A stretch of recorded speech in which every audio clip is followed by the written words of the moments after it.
Guys, welcome back. I stand in front of you today in front of my piece of shit Honda Civic that we're doing the wide body on.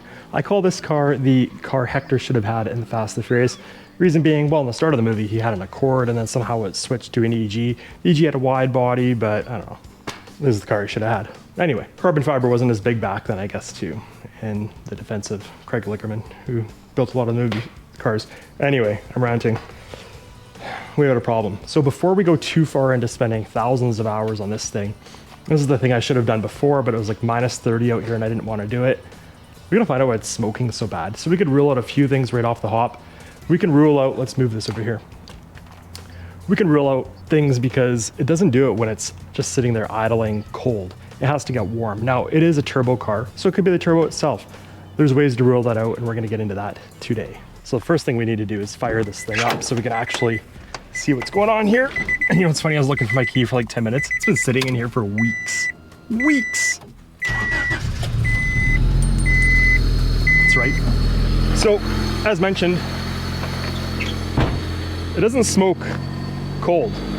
So we're gonna let it sit here for a bit, and we'll come back when it starts smoking.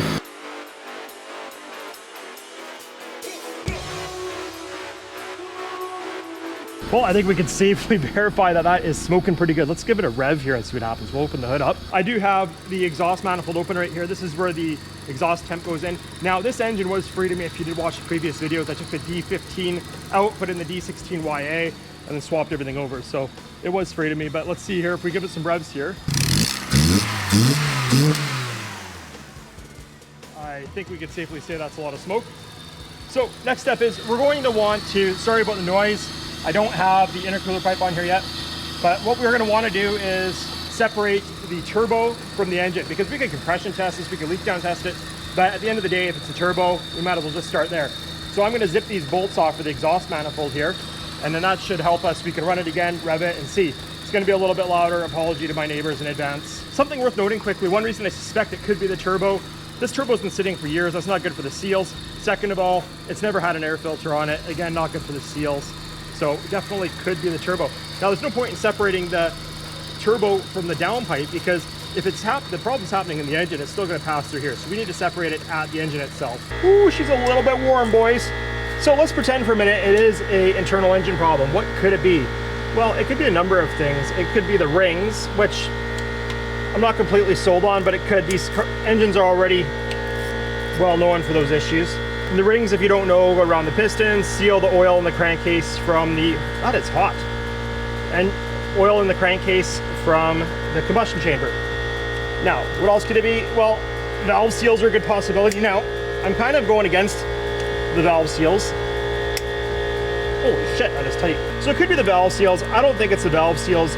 Reason being, it would probably smoke from sitting extended periods. It's been out here for weeks and didn't smoke until it got hot.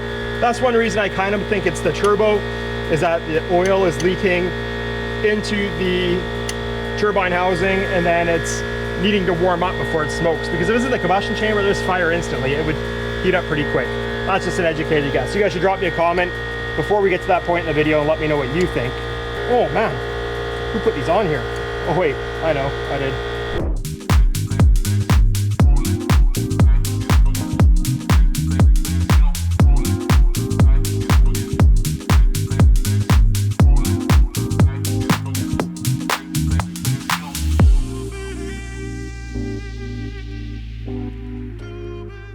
Now, here's the problem. If it's a turbo, it's 6 of one, half a dozen of the other. Turbo, easy to replace, and relatively cost effective, if we can find a used one. If it's an engine, well, they're about the same money as a turbo for a D series. We need to tune regardless because it's not tuned. And a little more time to change, but actually not a whole bunch. This entire engine will come out of this car in about 40 minutes. So it's 6 of one, half a dozen of the other, whether it's a turbo or internals in the engine. Now, low key, I'm hoping it's a turbo because I can change it in about 10 minutes. I'm about 3 minutes into this video and it's almost off. So it all depends on how things go, I guess. We're gonna find out right away though. It is hot. I would have had this off if I wasn't burning my hands every 2 seconds. Now, for the less mechanical end of the group, I have separated the turbo from the engine. Now, yes, we do still have oil going through the turbo, but what we don't have is heat, and heat is a contributing factor here. Now, we had blue smoke, so blue is usually an indication of oil, white would be an indication of coolant or water, and so on and so forth. Black could be too much fuel, but we have, in this particular situation, blue smoke. Now, because I care about my neighbors and their feelings, and I'm a nice guy, I went online and looked up on Statistics Canada as to what is the most common day everybody works, and it is Tuesday afternoon. So I chose Tuesday afternoon to run this experiment. It's only a little 4-banger, 1.6 liter, but it's gonna make some noise, and I respect my neighbors. That guy's home over there. He's gonna hear some noise. So we're gonna see what happens here. I'm gonna fire this thing up, and hopefully it doesn't take the full 10 minutes it took before to get smoking, but I guess we're gonna find out. And if all is good, we will have no smoke in a perfect world. Here we go. Oh, it's not even loud. I think it might have been louder with the turbo on it. All right, after, hold on a sec here. All right, so after the same 10 minutes running, we have zero smoke. So one more thing we can do with my glove that's covered in epoxy. Work very good, but we're gonna see. Okay, so what we're gonna do is we're gonna lift this on here like this, like that. Now, the nuts that are in my pocket here. You can't tell my right hand's actually burning right now. I'm super masculine and tough, so it's hard to tell. So we're only gonna put 2 of these on here. And what we're gonna do is we're gonna start the car, and we're gonna get some heat in there. Once some heat in there, we're gonna pull it off and see if the smoking stops or if it continues to come out of the engine. See what happens. Fire this hot rod up here.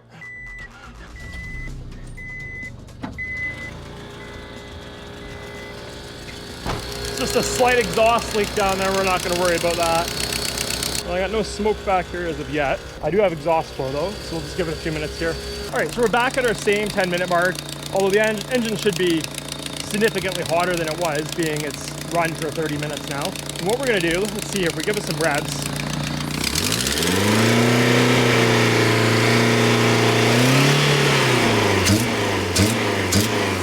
All right, we got lots of smoke out there. We got lots of smoke up here. Let's see what we got here. Let's take this thing off while it's running.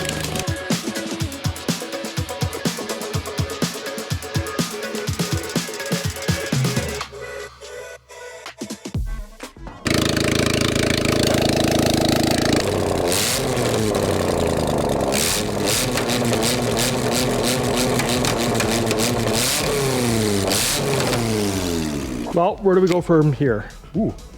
Was it yelling? So where do we go from here? Well, I'm not even gonna go any further into it because these engines are so easy to come by. It could be rings, could be seals. Why mess around, right? As soon as you start tearing into the internals of that, could be a head gasket, which I suspect it's not.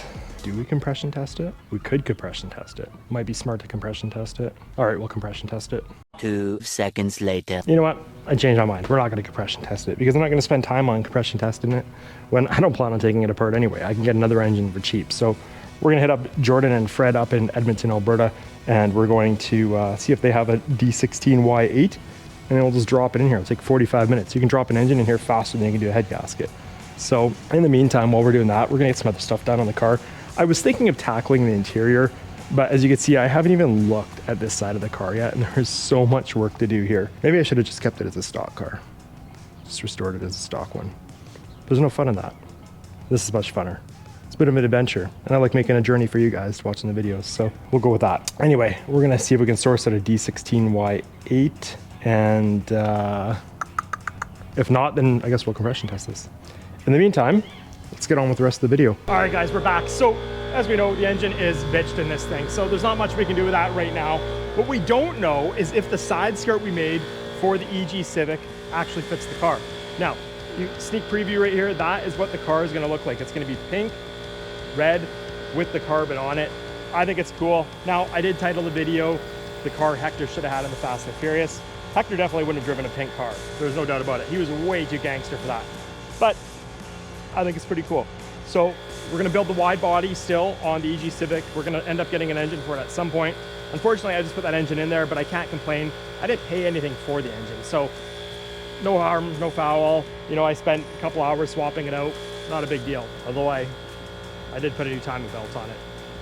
But what are you gonna do? We're gonna take it off. So what we're gonna do today, we're working outside. It's beautiful outside. It's 12 degrees Celsius.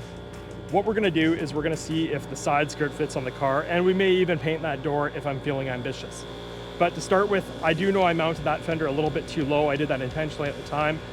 We need to lift that fender up, and then we're gonna see if the side skirt fits. Then we're gonna have to find a way to see if the side skirt will mount to this, because what I didn't do, and I'm gonna show you guys, is account for how to mount the side skirt. So that's unfortunate, because if you look at the original side over here, I originally just fired a sheet metal screw into the side like that to hold it on there temporarily. And that's right, we have this entire side to go.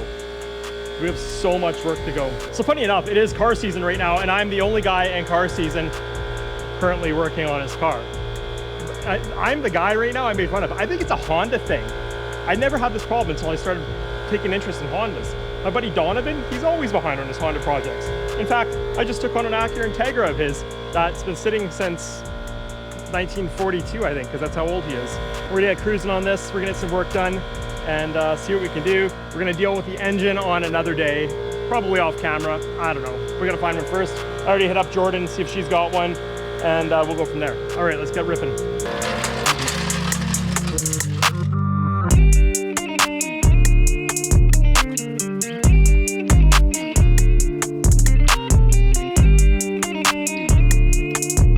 All right, so we're gonna find a better system after to mount this, but for the time being and sake of argument and fitment, we're gonna run some self-tappers into it. This back fender's not completely secure anyway. Oh, as you can see there, it's moving around.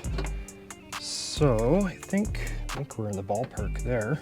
All right, let's see what we can do here. Never thought the day would come where I casually drill into carbon fiber. So I think what we're gonna do to permanently mount this is we're gonna do a nut cert on the body side of the car and a bolt through here. I could do a rivet, but I don't think it's as clean.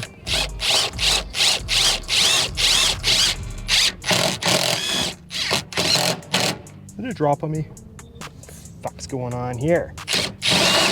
And then we're gonna have to build a bracket on the other side to support this. I need to go get a drill is what I need to do.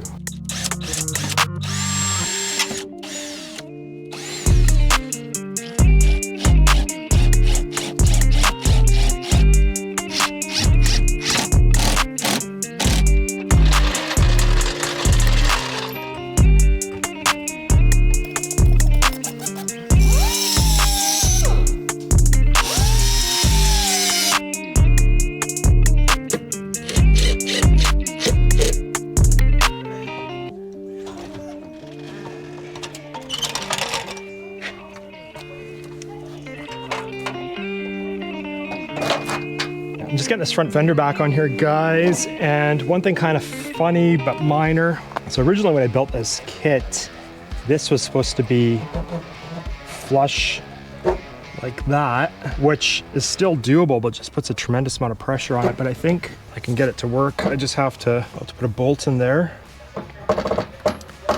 and then we can get it bolted back on there, I think. But yeah, it's kind of getting close. Let's back up. I'll show you guys what we're looking at here. So it looks like that. So we're getting close. I think maybe I will paint that door. It'll take me a couple hours, and then at least we can kind of see what we're looking at here. Like coming along. Looks pretty cool. It's only one in the world like it, so it's cool, I think. All right, well, I'm gonna get a bolt in there, and then I think I might paint this door. Oh, it's just hours of work I don't want to do, but all right.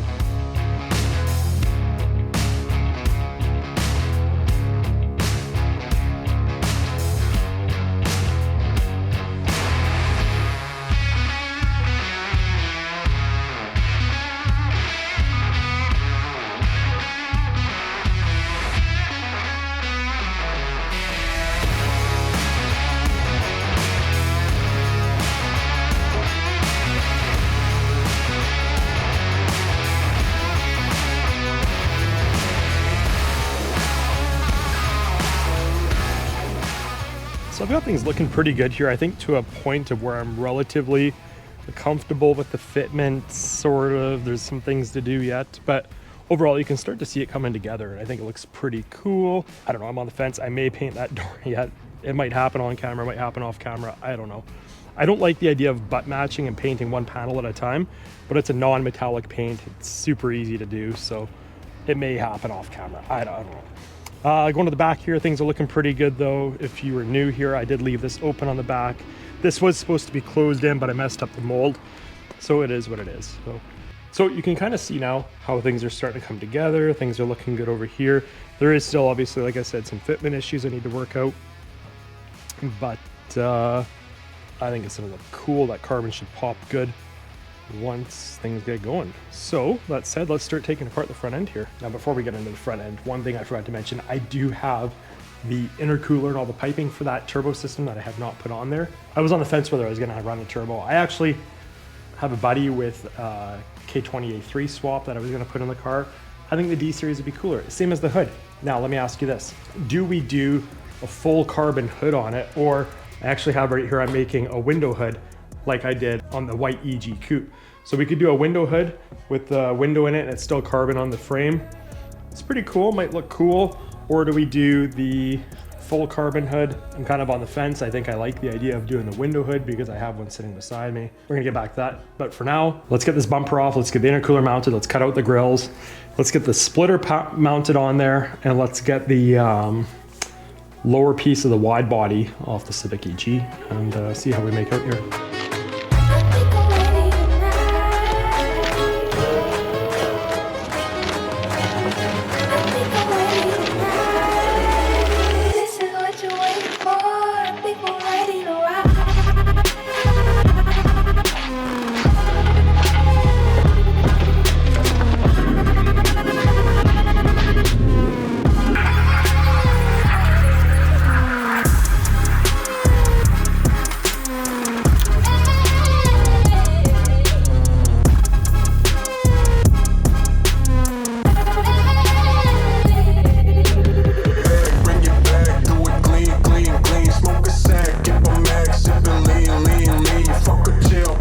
Alright guys, we've got this all cut out, ready for the intercooler. I've got the carbon chin over here. I'm gonna have to make some carbon fiber here, make some carbon fiber there. I've got the intercooler sitting here, the front bumper's all off up here. Things are getting close, but if you guys wanna see the rest, you're gonna have to tune in next time because I need to get to work and don't have time to play with my camera, so I will see you on the next one.